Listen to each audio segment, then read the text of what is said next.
Evening. It's had Canberra in a spin for weeks, but in the end, the Liberal leadership took just 18 minutes to be finally settled. The battle for the top job has been won by Angus Taylor, and the Conservative MP did it convincingly. The final vote, 34-17. That result was enough for Susan Lee to quit politics altogether. The victors of one spill become rescuers of another. Oh, shit. An official photo shoot making the wrong kind of splash. It's Friday the 13th. As Angus Taylor promises to drag the Liberal Party out of the depths of its despair. The choice is simple for the Liberal Party: change or die, and I choose change. A change that deposed the party's first ever female leader after just 9 months. It has been tough. At times, very tough. The vote leaking from the party room, just one word texted to me, Angus. It wasn't close. Angus Taylor was successful, 33 votes to 17. It was actually 34-17 and Conservatives are thrilled. Happy with the result, Bill? Happy with the result. Former Lee supporter Dean Smith. An excellent outcome. Angus Taylor is a fourth-generation farmer, father of four, Rhodes Scholar, successful business consultant, but doesn't impress his former boss. A lot of people say about Angus Taylor is he is the best qualified idiot they've ever met. Senator Jane Hume beating three others to become his deputy. We know the challenge that faces us. We know that many people have lost faith. I genuinely have no hard feelings. But will resign in 2 weeks, forcing a perilous by-election in her New South Wales seat of Farrer, a first big test for Angus Taylor, a prime One Nation target. We've got a lot of expressions of interest of people wanting to stand for Fowler. We know it'll be tough. We know that. Nominating One Nation's signature issue, immigration, as a top priority. Our borders have been open to people who hate our way of life. Despite appearances today, though, flagging this. We are not seeking to be One Nation light. Absolutely not. But after Peter Dutton led the Liberals from the right and Susan Lee from the centre, both disastrously. Your bleeding votes in the centre to the Teals, your hemorrhaging votes from the right to One Nation and others. Where will you take the Liberal Party?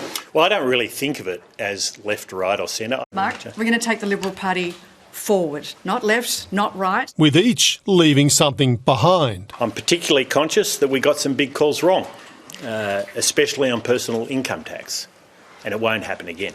For Jane Hume, the dumped return to work policy and accusing Labor of using Chinese spies as election volunteers. The comments that I made 2 days before the election were out of line. They were ill-considered. The rise of the Liberals' new power couple as the sun sets on Susan Lee's political career. And political editor Mark Riley is in Canberra. Mark, how does Angus Taylor lift the Liberals from what seems like rock bottom? Well, Sue, by modernising the traditional Liberal values of freedom, enterprise and opportunity so they're more relevant to people's existence today. And that means to both progressives in urban seats and Conservatives in outer urban, rural and regional areas. An immensely difficult task. Angus Taylor's nominated the hot-button issues of immigration and housing as key. And if he announces big, bold policies on them, he will capture voters' attention. But to do it, he'll also need something his supporters never gave Susan Lee: loyalty. Rick? Thanks, Mark. There's been a violent brawl outside a fast food outlet in Byford. Rachel Taskett's left a man in a bad way at Royal Perth tonight. Rick, they're life-threatening injuries. He lost consciousness, fell to the ground and smacked his head. Tonight he's in a critical condition in the intensive care unit here at RPH. It doesn't get more serious than that. This only happened at 9 last night and police have already laid charges, arresting a 19-year-old man at a home not far from KFC Byford. He's been charged with grievous bodily harm and faced Armidale Court today. Tonight, the 19-year-old is locked up. Investigators haven't revealed what triggered this car park fight. Sue? Rachel, thank you. New claims have emerged about the moments before Labor power broker Tim Picton was fatally punched in Northbridge. A court has heard the father of one had been harassing a woman inside a nightclub before he was allegedly struck by her cousin. Brianna Inferreira reports. already granted his freedom before he was charged with manslaughter. Brodie Dewar wants it back, applying for bail again today. His bid failed, but not before his lawyer revealed new details of the night his client allegedly killed Tim Picton, claiming the Labor power broker and father of one made unwanted advances towards Dewar's female cousin. The 20-year-old's lawyer saying Mr Picton grabbed his client's relative around the waist. He says Dewar told him to stop and go away at the Paramount nightclub in Northbridge in late December. The court told Mr Picton approached her again. Dewar's lawyer also claims his client was struck to the back of the head by a stranger, saying when Dewar approached Mr Picton, he believed he was about to be assaulted, claiming he threw a punch in self-defence.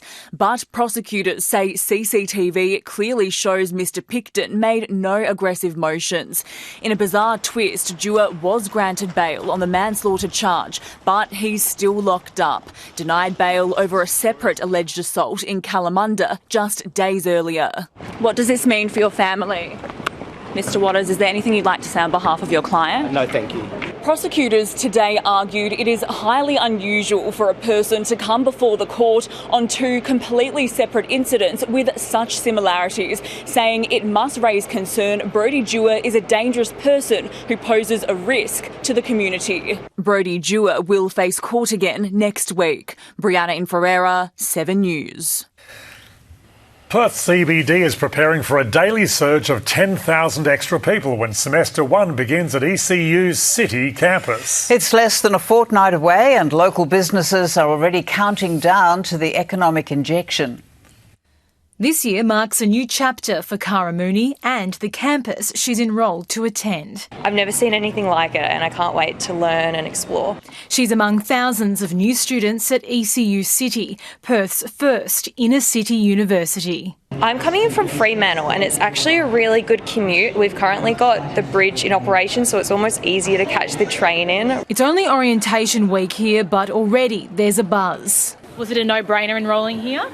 It was. I enrolled to other unis in Australia, but once I saw this, I met the people, I found out the culture, I was like, right here, this is where I need to be, it's everything I've ever wanted. Standing tall at 11 stories, this is more of a creative canvas than a building. State-of-the-art broadcast studios, a mock courtroom, several learning areas, plus theatre venues set to host more than 300 performances every year. You will not find a better place for performing arts education anywhere in the world at this point. It all started as a bold idea almost a decade ago. Now the more than $800 million redevelopment will be the beating heart of our city. It's going to provide an opportunity for the city to come alive. It's going to give us an opportunity to really support the economy of the CBD. Semester 1 hasn't started yet, but the impact of ECU is already being felt by city businesses and the anticipated instant influx of 10,000 people set to revitalise this area. That alone's fabulous, but for me the big one is, the demographic that's going to bring in. A majority are in their 20s, so the extra energy and enthusiasm is fab. In just under 2 weeks, classes begin, bringing with it a new era of education and connection. Francesca Danuccio, 7 News. Dozens of soldiers have been injured in Townsville when a portable stand collapsed. At least 40 were hurt at Laverack Barracks. Defence personnel had been sitting on the stand to have their photo taken when it crashed metres to the ground. The ADF members are said to have minor injuries, none serious enough to be taken to hospital. US television host Savannah Guthrie has posted a heartbreaking video as the hunt for her mother nears 2 weeks. The reward has now been doubled as police release more clues about the man videoed at Nancy's front door. Returning to the scene of the crime again, investigators focusing on Nancy Guthrie's front step where the 84-year-old's blood was found and where these images were captured on her doorbell camera. The FBI now describing the suspect as male, approximately 175 centimetres tall with an average build. He is wearing this brand of backpack. Authorities are now looking at this video too. A man in similar clothing captured around 8 kilometres from Nancy Guthrie's on the same night as her disappearance. Each night we turn the alarm on, which we hadn't been doing for several years. Can you believe that this is happening? No. no, you don't expect this to happen. The reward for information has now doubled to $100,000, with the FBI asking anyone within a 3-kilometre radius of Nancy's home to check their cameras for suspicious footage as far back as New Year's Day. As Savannah posts her own home video with her mother and siblings. Our lovely mum, we will never give up on her. In Tucson, Arizona, Miley Hogan, 7 News.